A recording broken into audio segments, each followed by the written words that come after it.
बड़े बॉक्सर इस पृथ्वी पर हुए जिनका नाम मोहम्मद अली था। मोहम्मद अली एक बहुत अच्छे बॉक्सर थे और पूरे वर्ल्ड में उनका नाम जो है बहुत फेमस है। और मोहम्मद अली की एक बेटी है जिसका नाम लैला है, और लैला जो है वो भी बॉक्सिंग करती है। एक दिन लैला अपने पिता के जैसे उस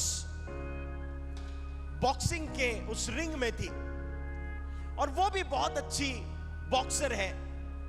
वो अपने पिता के जैसे बॉक्सिंग करती है। और एक दिन जब वो रिंग में थी, बॉक्सिंग कर रही थी, वो अपने प्रतिद्वंदी पर बहुत हावी पड़ रही थी। मगर ऐसा कुछ हुआ कि जो प्रतिद्वंदी थी, जो उससे लड़ रही थी, वो उस पर हावी होने लग गई। लैला का उसका खून निकलने लग गया और उसका ये जो जबड़ा था वो फट गया। वो लहूलुहान हो गई और लहूलुहान होकर वो नीचे गिर गई। सब लोगों को लगा कि मोहम्मद अली की ये बेटी जो है ये आज हार गई। अब इसके जिंदगी में ये उसकी हार गिनी जाएंगी। मगर थोड़ी देर के बाद वो लैला जो है वो उठी, और उठने के बाद उसने उस प्रतिद्वंदी को, उस लड़की को मारना चालू किया। और उसने एक ऐसी फाइट करी, इतने घायल, जख्मी और लहूलुहान होने के बावजूद भी उसने उसे इतना मारा और वो विनर बन गई। वो विनर बन गई और सब लोग बहुत खुश हुए।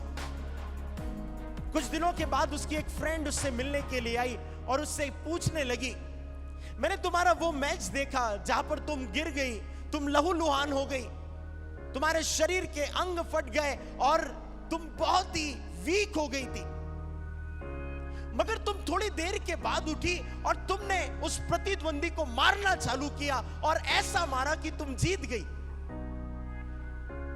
उस मोहम्मद अली की बेटी ने, लैला ने कहा, मैं जब गिर गई और मुझे और सब लोगों को लगने लगा कि अब मैं हार गई, मगर जैसे ही मैं गिर गई और सब लोग सोचने लगे होंगे कि मैं हार गई, मेरे दिमाग में चलने लगा, मेरे पिता कौन है, मेरे पिता कैसे लड़ते थे, मेरे पिता यदि इस सिचुएशन में होते तो वो क्या करते।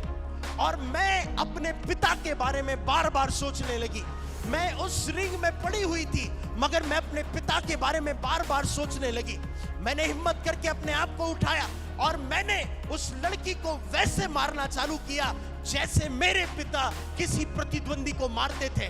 मैं अपने पिता के बारे में सोच रही थी, उसे मार रही थी। मैं अपने पिता के बारे में सोच रही थी, उसे मार रही थी। मैं अपने पिता के बारे में सोच रही थी और उसे मार रही थी, और मैंने उसे हरा दिया। आपकी जिंदगी में क्या होना चाहिए पता है? जब आप हारने लगे, गिरने लगे, आपकी जिंदगी में सब कुछ लगे कि खत्म हो गया, तब आपको इस बात को सोचना प्रारंभ करना है, आपके जगह आपका यीशु होता तो क्या करता। आपके परिस्थिति में यदि आपका यीशु होता तो आप क्या करता। आप इस बात को देखेंगे। यदि आप इमेजिन करने लगे, यदि मेरे जगह पर मेरा यीशु होता, मैं आपसे कहना चाहता हूं, आप उस लड़ाई, उस युद्ध, उस सिन पर, उस पाप पर ओवरकम कर जाएंगे, क्योंकि आपने इस बात को सोच लिया, अब मैं नहीं, मेरे स्थान पर मेरा परमेश्वर लड़ रहा है।